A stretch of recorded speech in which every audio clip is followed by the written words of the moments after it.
देखो भाई, बात हो रही है आज इकोनॉमिक्स का। हमारा टॉपिक है कंसेप्ट ऑफ रेवेन्यू। हाल ही में हमने क्या क्या, पहले हमने यूटिलिटी पढ़ी थी, है ना। उसके बाद से हमने पढ़ा था डिमांड के बारे में, क्या होता है लॉ ऑफ डिमांड वगैरह, है कि नहीं, और उसकी डिटर्मिनेंट्स। उसके बाद हमने प्रोडक्शन की बात की, ठीक है कि नहीं। फैक्टर्स ऑफ प्रोडक्शन कौन कौन से हैं, कहाँ पे प्रोडक्शन ऑप्टिमाइजेशन होता है, ठीक है ना। और उसके बाद से हमने हाल ही में पढ़ा था कॉस्ट। कॉस्ट के बारे में कौन कौन से अलग अलग डिफरेंट कॉस्ट है, जिसमें हमने पढ़ा था marginal cost, average cost, total cost, और टोटल कॉस्ट का ही नाम था सेमी वेरिएबल कॉस्ट, और स्टेप फिक्स्ड कॉस्ट भी हमने पढ़ा था, ठीक है कि नहीं।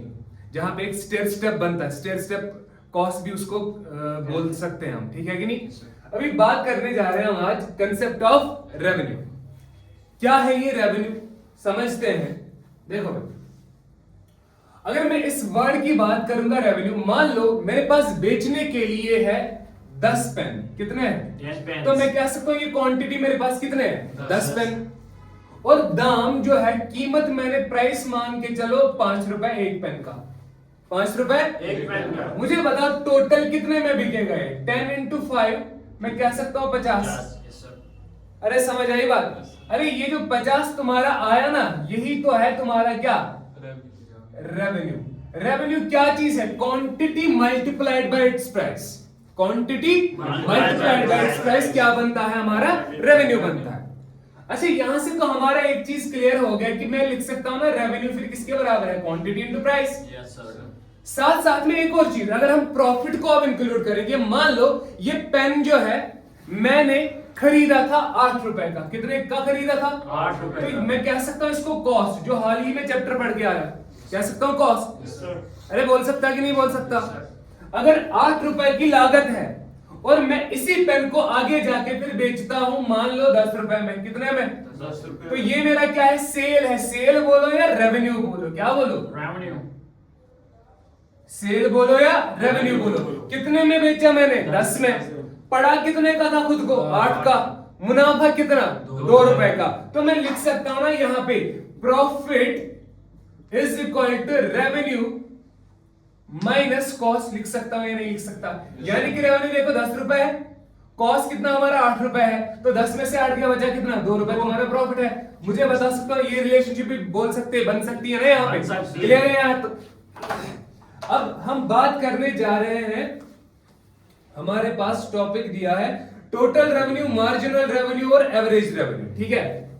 टोटल रेवेन्यू, मार्जिनल रेवेन्यू और एवरेज रेवेन्यू। अब इस चीज को समझने के लिए यहां पे मैंने एक एग्जांपल लिखा हुआ है, समझते हैं क्या है। मान लो देखो यहां पे ये आउटपुट है, ये आपका प्राइस दिया हुआ है, ये आपका टोटल रेवेन्यू है, और ये एक मार्जिनल रेवेन्यू। अब ये चारों चीजें क्या है समझते हैं, लेकिन उससे पहले मैं आपको एक और चीज बता दूं। आपने अभी अभी बोला टोटल रेवेन्यू किसके बराबर होता है? अरे बोलो ना भाई, क्वांटिटी इनटू प्राइस। होता है कि नहीं होता? होता है नहीं होता है? अच्छा मुझे एक चीज बताओ, एवरेज अगर निकालेंगे, एवरेज रेवेन्यू किसके बराबर होगा फिर? एवरेज क्या है? टोटल रेवेन्यू को जब डिवाइड करेंगे ना क्वांटिटी से, तो बन जाएगा हमारा एवरेज रेवेन्यू। सिंपल है कि नहीं है? अरे सिंपल है या नहीं है? अब यहां पे इस पे नजर मारो जरा, मैं इसको लिख सकता हूं एवरेज रेवेन्यू, ये ना आगे लेके जा रहा हूं, टोटल रेवेन्यू के बदले क्यू इनटू पी लिख सकता हूं कि नहीं लिख सकता? तो यहां पे न्यूमरेटर में क्यू इनटू पी जब लिखूंगा, डिनोमिनेटर में ऑलरेडी अपना क्यू है, क्यू से क्यू कटा, बचा क्या? पी बचा। किसके बराबर आया ये? एवरेज रेवेन्यू के बराबर। इसका मतलब ये कि एवरेज रेवेन्यू ही प्राइस होता है, एवरेज रेवेन्यू ही प्राइस होता है। समझ आई बात की नहीं? तो यानी यहां पे हमारा जो प्राइस है इसके बदले में एआर लिख सकता हूं कि नहीं लिख सकता? अरे बोलो भाई, because average revenue he price है, गंगाधर ही शक्तिमान है, ठीक है ना। चलो भाई देखो, अब ये समझते हैं क्या लिखा हुआ है यहां पे। देखो भाई, आउटपुट तुम्हारा पहला है, यानी तुम प्रोडक्शन आउटपुट कितना है? अगर तुम एक यूनिट खरीदते हो, सुनो इधर, दुकानदार के पास गए, बोला भैया कितने का है, उसने बोला 10 रुपए का। कितने का? 10 रुपए का। मुझे बताओ टोटल रेवेन्यू, देखो अभी बोला आपने Q इंटू P, क्वांटिटी क्या है, यही तो है ना क्वांटिटी आउटपुट, 1 इंटू 10 कितना बनेगा? 10 बनेगा। अब सवाल उठता है सर ठीक है टोटल रेवेन्यू समझ आ गया, एवरेज रेवेन्यू समझ आ गया, ये मार्जिनल रेवेन्यू क्या होता है? Yes sir. मार्जिनल रेवेन्यू मैं ऑलरेडी बता चुका हूं आपको, मार्जिनल रेवेन्यू यानी MR किसके बराबर होता है?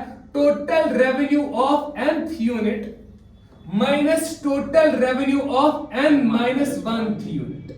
समझ आई बात की नहीं? अगर MR marginal revenue nth unit का देखा जा रहा है, वो किसके बराबर है? Total revenue of n minus total revenue of n minus 1। For example अगर मैं बात करूंगा, let's talk about this 4th unit. अगर मैं मार्जिनल रेवेन्यू चौथे यूनिट का निकाल रहा हूं, n के बदले क्या आएगा? 4 आएगा। किसके बराबर है? टोटल रेवेन्यू n के बदले 4 4th यूनिट का माइनस टोटल रेवेन्यू n यानी 4 माइनस 1 कितना बनेगा?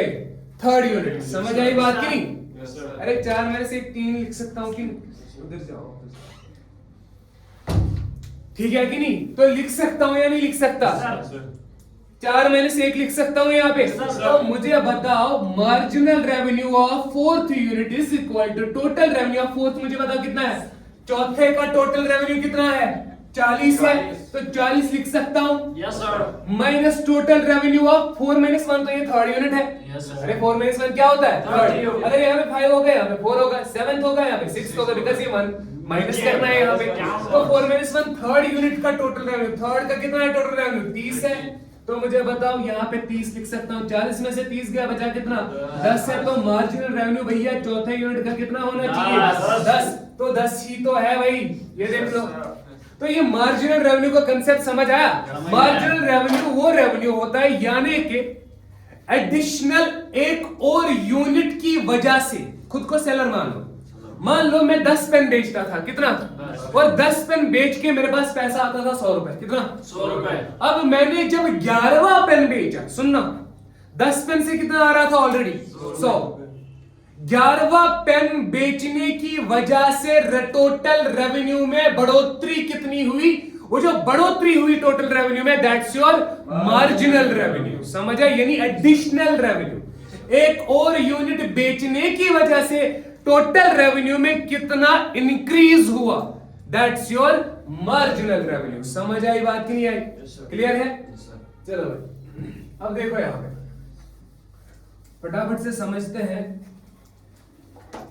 यहां पे अगर आप नोटिस करोगे, अभी बोला मैंने टोटल रेवेन्यू किसके बराबर है? P इंटू Q या Q इंटू P, एक ही बात है, बोल सकता हूं। अच्छा यहां पे भी वही हो रहा है, देखो एक खरीद रहे हो तो 10 रुपए का मिल रहा है, 10 इंटू 1 10। मार्जिनल कितना? पहले कुछ था नहीं, तो एडिशनल एक ही है ना, पहला ही है, इसलिए पहले यूनिट के लिए सेम। आगे बढ़ो। दूसरा यूनिट जब खरीद रहे हो, अब 2 खरीद रहे हो, कितने खरीद रहे हो? 2 इंटू 10, टोटल कितना? 20 का रेवेन्यू आ गया। अच्छा ये मुझे बताओ बढ़ोतरी कितनी हुई? 10 तो पहले का था, दूसरा यूनिट बेचने की वजह से कितना इंक्रीज हुआ टोटल रेवेन्यू में? 20 माइनस 10 यानी फिर से 10। अरे समझ आई बात की नहीं? इसी तरह 3rd यूनिट के लिए जब 3 बेचोगे, 3 इंटू 10 टोटल कितना? 30। कमाई कितनी? 30 रुपए। अरे समझ आई बात? लेकिन मार्जिनल कितना है? मार्जिनल फिर से देखो 20 तो ऑलरेडी था, बढ़ोतरी कितनी? 20 पहले था, अब 30 है, तो 30 माइनस 20 कितना बना? 10। इसी तरह यहां पे भी देख लो, और यहां पे अब कुछ नोटिस अगर करोगे ना आप इस चीज में, इस वाले एग्जांपल में, यहां पे तुम्हारा, यहां पे क्या हो रहा है? यहां पे ये जो हमारा एवरेज रेवेन्यू यानी प्राइस है, और मार्जिनल रेवेन्यू जो है, ये दोनों बराबर हर एक यूनिट के लिए एक समान है कि नहीं है? Yes sir.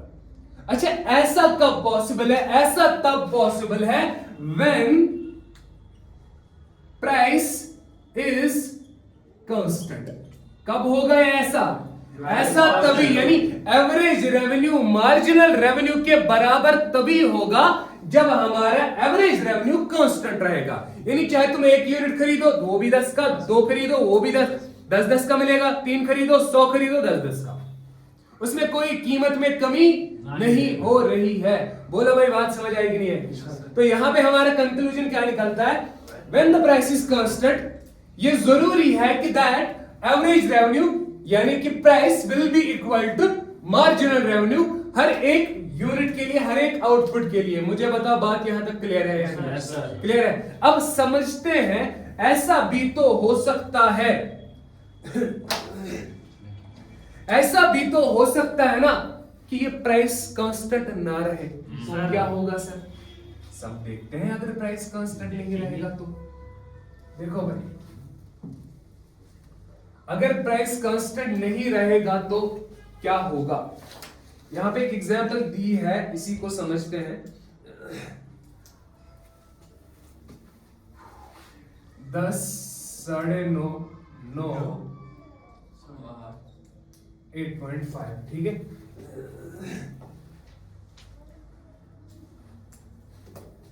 यहां पे 10, 9, 8 और 7। अच्छा मुझे बता, टोटल तो निकाल सकते हो ना? 10 into 1 कितना? 10। 9.5 into 2 कितना हो गया? 9 9 18 19 और 9 into 3 27 और 8.5 into 4 32 और 2 हो गए 54। यहां तक मुझे बता बात समझ आएगी? yes, अब कुछ नोटिस कर रहे हो यहां पे क्या हो रहा है? ये फिर से वही चीज हो रही है, लेकिन फर्क कहां पे है? प्राइस इज नॉट कांस्टेंट, यानी प्राइस वेरी हो रहा है। क्या हो रहा है?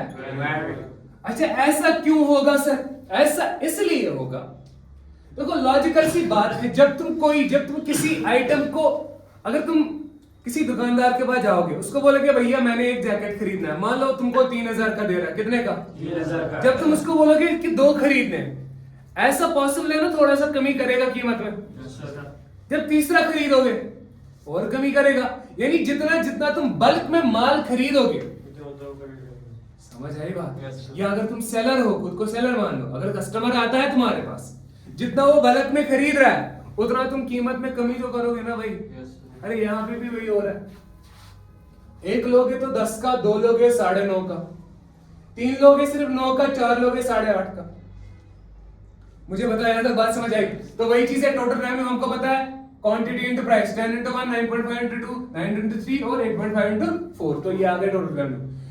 मार्जिनल रेवेन्यू तो पता है ना क्या होता है? पहले के लिए सेम रहेगा, बिकॉज़ उससे पहले कुछ था नहीं। समझ आ रही बात? दूसरे के लिए टोटल कितना है? 19 में से 10 गया, बचा कितना? 9। तो यहां पे आएगा 9। दूसरे तक तो आ गया 19। अब तीसरे के लिए टोटल मिला के तीनों के लिए कितना है? 27। 2 के लिए तो ऑलरेडी 19 था, 27 माइनस 19 कितना बचा? 8 बचा। इसीलिए 4 के लिए 34 है ना, 3 के लिए ऑलरेडी 27 था, तो 4 के लिए 34। तो इंक्रीज कितना है 4 के आने की वजह से? 34 में 27 कितना? 7। मुझे बताओ यहां तक बात समझ आएगी नहीं? क्लियर है या नहीं? इसको ना होता है कोई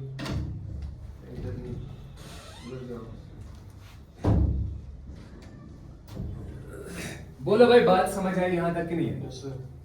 अब यहां पे हो क्या रहा है? बस प्राइस यानी AR इज नॉट कांस्टेंट, और जब ये कांस्टेंट नहीं ना रहता, इससे पहले क्या था? ये और ये बराबर हो रहे थे ना? थे कि नहीं थे? ये भी 10-10 था, ये भी 10-10 था। अगर ये 20-20 होता उस केस में ये 20-20 होता। नहीं समझे बात को? लेकिन यहां पे क्या हो रहा है? यहां पे देखो पहले यूनिट के लिए तो सेम है, उसके बाद देखो बदल रहा है कि नहीं बदल रहा है? अरे बदल रहा है या नहीं बदल रहा? अब ये जो बदलाव है, इस बदलाव को समझते हैं हम अपने पास। देखो कुछ नोटिस अगर करोगे आप, सुनना, जब तक AR गिर रहा है, अरे गिर रहा है ना, जब तक AR गिर रहा है यानी एवरेज रेवेन्यू गिर रहा है, marginal revenue is less than AR।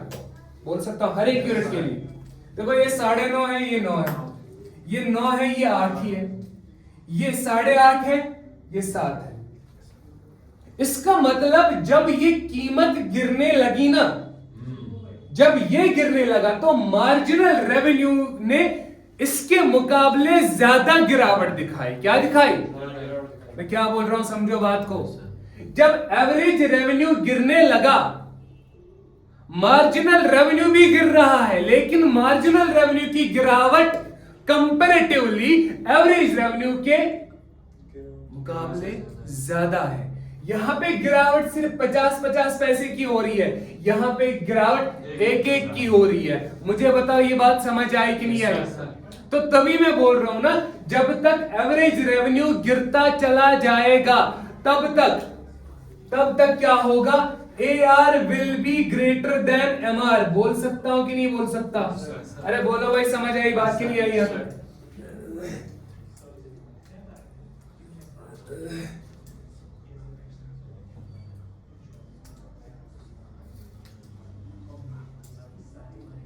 यहां तक बात समझ आई? कोई डाउट है यहां तक? No sir.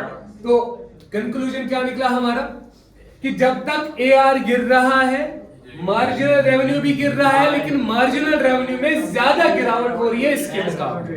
तो अगर ज्यादा गिरावट हो रही है, बड़ा कौन? जिसमें कम गिरावट है, इसमें कम गिरावट हो रही है। और कम गिरावट किसमें हो रही? एवरेज रेवेन्यू में हो रही है। तो तभी मैंने लिखा जब तक AR गिरता रहेगा, यानी when AR is decreasing या diminishing, उस टाइम पे उस हद तक क्या होगा? AR will be greater than MR। मुझे बताओ बात समझ आई कि नहीं? अब सवाल उठता है, सर क्या ऐसा पॉसिबल है कि MR 0 या नेगेटिव हो सकता है? बिल्कुल हो सकता है। याद रखना, मार्जिनल रेवेन्यू गिरते गिरते गिरते गिरते गिरते गिरते एक पॉइंट ऐसा आएगा जहां पे ये एक्सीस को टच करेगा। क्या करेगा? एक्स एक्सीस को टच करेगा, यानी ये 0 भी हो सकता है।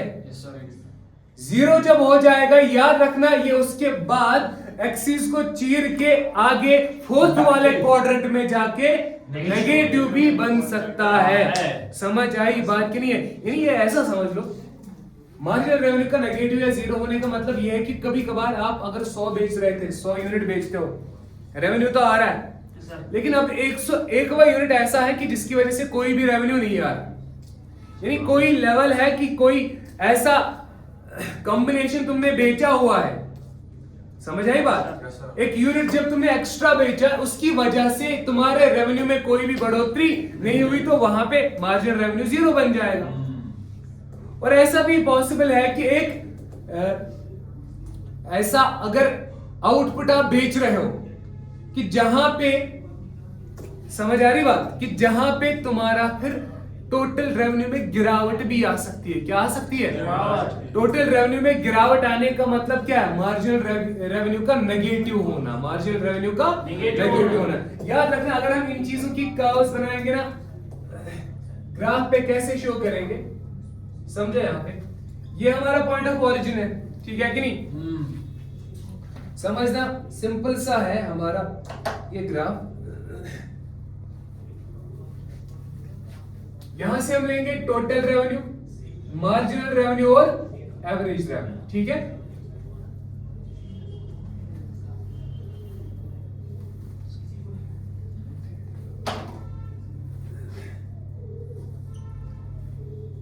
अरे इधर ध्यान दो, ये पॉइंट ऑफ ओरिजिन है।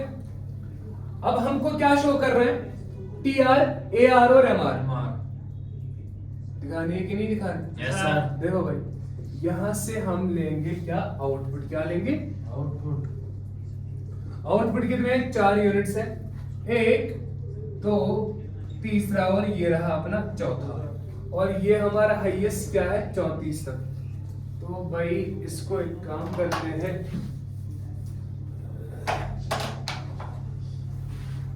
इसको आगे खींच लेंगे। मान लो कितने कितने का गैप लेंगे हम? 34 है,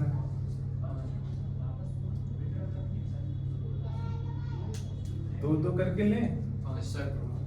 2 4 6 8 10 12 14 16 18 20 22 24 26 28 30 30 के बाद आ गया 32 और ये आ गया 34। ठीक है, अब देख लो भाई शो कैसे करना है।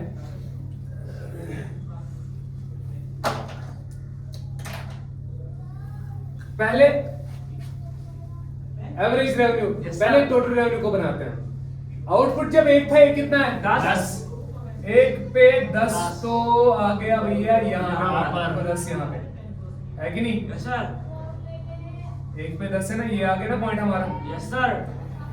2 पे 19, 2 पे भैया जी आ गया हमारा 19, तो 19 तो ऊपर ही है 18 और 20 के बीच में, तो ये दूसरा पॉइंट है तुम्हारा। 3 27, 3 27 तो आ गया लगभग यहाँ पे, और 4 34 क्या कर रहा हूँ, हाँ 4 34 ठीक है, 4 पे 34 है ना। Yes sir. 34 पूरा टॉप पे, ठीक है कि नहीं? Yes sir. तो ये जो तुम ऐसे इनको पॉइंट्स को मिला लोगे, ये तुम्हारा बन जाएगा क्या? देखो कुछ नोटिस कर रहे हो इस कर्व में, पहले देखो बढ़ रहा है, थोड़ा बेंड आ रहा है इसमें। Yes, sir. तो आगे जाके कभी ना कभी कहीं ना कहीं पे ये ऐसी हो जाएगी ना, फिर गिरने लग जाएगी ऐसे। Yes, sir. Yes, sir. असल शेप इसकी यही है, ये तुम्हारी टोटल रेवेन्यू का। जितना जितना तुम आउटपुट अब यहाँ पे बढ़ाते चले जाओगे, उतना उतना ये एक पॉइंट ऐसा आएगा जहाँ पे मैक्सिमम पॉइंट टच करेगा। और याद रखना मैक्सिमम ये वहीं पे होती है जहाँ पे तुम्हारा मार्जिनल रेवेन्यू 0 होता है, ठीक है कि नहीं? ये देख लो, ये हमारा हो गया टीआर। अब बात करेंगे एवरेज रेवेन्यू की। एक 10, एक कितना 10, देखो सेम पॉइंट से स्टार्ट किया जा रहा है। 2 9.5, 2 9.5 तो यहाँ पे आएगा, है ना? 3 9, 3 9 थोड़ा सा यहाँ पे 4 8.5, 4 पे 8.5 यहाँ तक मान। ये दिख रहा है कि नहीं? ये तुम्हारा क्या है, क्या है ये? एवरेज रेवेन्यू है कि नहीं? Yes, sir. और इसके बाद अगर हम बात करेंगे किसकी, देखो एवरेज रेवेन्यू को अगर आगे बढ़ाएंगे ना, ये यूं चलती चली जाएगी, लेकिन ये कभी टच नहीं करेगी एक्सिस को, बिकॉज टोटल रेवेन्यू कुछ ना कुछ तो होगा। Yes sir. और एवरेज रेवेन्यू उसी से डिराइव की गई है, समझ आई बात? डिवाइडेड बाय क्वांटिटी कर लो तो एवरेज रेवेन्यू। अगर टोटल रेवेन्यू कुछ ना कुछ है 0 पॉइंट समथिंग समथिंग समथिंग ही होगा, लेकिन कुछ ना कुछ तो होगा। ये तुम्हारा यार है, लेकिन कभी एक्सिस को टच नहीं करेगी, ना ये 0 होगी ना ये नेगेटिव होगी, और ना ही ये। अब बात करेंगे किसकी, मार्जिनल रेवेन्यू की। मार्जिनल रेवेन्यू पहले पे कितना 10, एक पे 10 तो वहीं से शुरुआत, फिर से 2 पे 9, 2 पे इसके थोड़ा नीचे आएगी, 3 पे 8, यही है ना?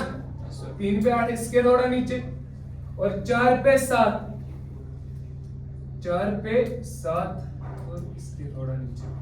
अब ये देखो, ये एक पॉइंट ऐसा आएगा, ये ऐसे यहां से चली जाती है, ठीक है कि नहीं? ये थोड़ा ग्राफ टेढ़ा हो गया अपना।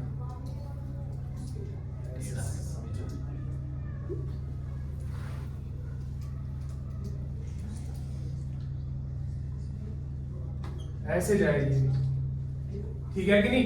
Yes sir. अब देखो भाई, ये तुम्हारी है मार्जिनल रेवेन्यू, ये किधर जा रही है? ये दूसरे वाले क्वाड्रेंट में, चौथे वाले क्वाड्रेंट में जा रही है कि नहीं जा रही है? इस बार ये वाला क्वाड्रेंट तुमको पता होगा, अगर इसे कोऑर्डिनेट ज्योमेट्री पढ़ी होगी, ये वाला समझ आई बात? नेगेटिव क्वाड्रेंट है ना ये, यस सर। क्लियर है कि नहीं? यहाँ पे x की वैल्यूज भी नेगेटिव और y की वैल्यूज भी नेगेटिव होती है। तो मुझे बताओ यहाँ पे देखो, जब AR जब गिर रहा है कि नहीं? Yes sir. MR भी गिर रहा है, लेकिन AR इससे बड़ा है कि नहीं बड़ा? अरे ये तो मैं बात बोल रहा था पहले। और लेकिन TR अभी भी बढ़ रहा है कि नहीं बढ़ रहा? Yes sir. देखो ये गिरते गिरते गिरते गिरते गिरते गिरते पहुंच गया 0 पे। किस पे? 0 पे। यानी ये आ गया 0। इसका MR का वैल्यू क्या आ गया? जिस पॉइंट पे ये 0 आएगा, याद रखना उसी पॉइंट पे ये क्या होगा? ये उस पॉइंट पे मैक्सिमम होगा। क्या होगा? इसका नेगेटिव होना, ये अब ये नेगेटिव हो गया ना, देखो ये जब मैक्सिमम हुआ था, इसका नेगेटिव होना इसको वापस नीचे खींच रहा है। दैट मींस इसकी जो हरकतें हैं वो कंट्रोल कौन कर रहा है? ये मार्जिनल रेवेन्यू। समझ आई बात की Yes, नहीं? sir. देखो मार्जिनल का मतलब क्या है? एडिशनल रेवेन्यू जितना जितना इंक्रीज हो रहा है, एक तुम बेच रहे हो 5 का, 2 बेच रहे हो 10 का, 3 बेच रहे हो 15 का, ये जो जोड़ते चले जाओगे ना, अरे यही तो है ना टोटल रेवेन्यू। यानी कहीं ना कहीं से मैं फिर यहां से हमको एक पता चलता है एक चीज कि टोटल रेवेन्यू की डिपेंडेंस कहीं ना कहीं से किस पे है? मार्जिनल रेवेन्यू पे। बिकॉज टोटल रेवेन्यू अपनी दिशा बदल रहा है, किसके अकॉर्डिंग? मार्जिनल रेवेन्यू के अकॉर्डिंग। देखो जब तक मार्जिनल रेवेन्यू पॉजिटिव था, क्या था? Positive. तब तक ये बढ़ रहा था। ये 0 हुआ, ये क्या हो गया? मैक्सिमम हुआ। ये नेगेटिव होने लगा तो वो down इसमें हो गया। गिरावट आने लग गई। मुझे बताओ यहां तक बात समझ आई कि नहीं आई? क्लियर है या नहीं है?